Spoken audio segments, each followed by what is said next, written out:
Yo, what's up guys, Bamber here, and today we're going to be reacting to why did Britain give up Oregon? Let's just get straight into it.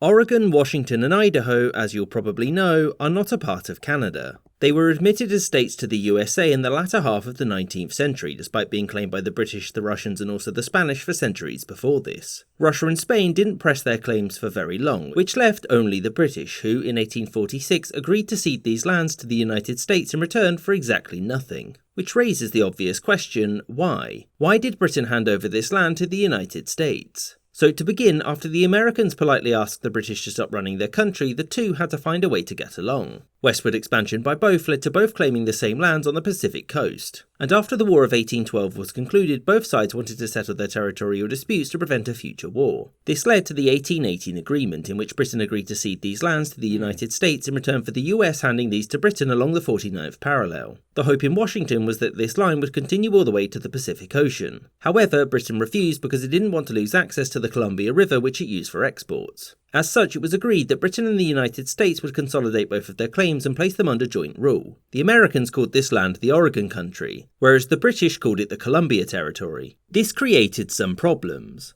The first was that both Russia and Spain claimed the land. The Russians were soon bought off by both the British and the Americans, and in 1819 the Spanish gave their claim to the United States as a part of a land transfer. The second issue was that neither side were happy and thus wanted to undermine the other. The British wanted to make the territory valueless to the United States by sending trappers and paying natives there to overhunt so the Americans couldn't make a living, which the government hoped would lead to the United States just handing the territory over. In response, the Americans sent people. Lots of people who would tip the balance of the population in the United States' favour and force Britain to settle. The American approach worked, and in the early 1840s the Americans living there demanded that the US government do something about the shared control of Oregon. Presidential candidate and later winner James K. Polk campaigned and won on taking all of the territory. And when he won office, he told the British government that joint control of the territory no longer worked for the United States, and he assumed that London would simply back down.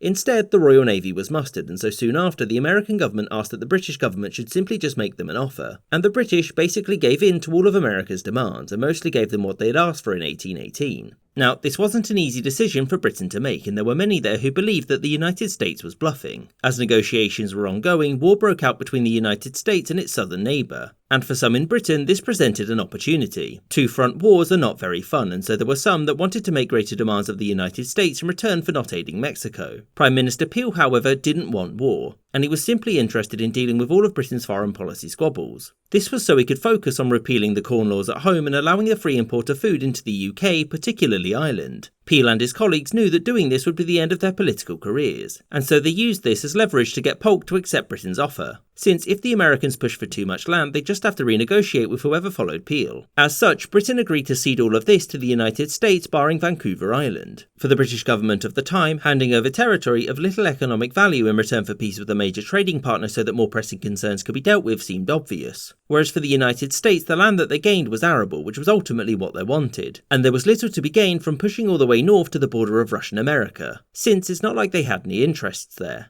I hope you enjoyed this episode.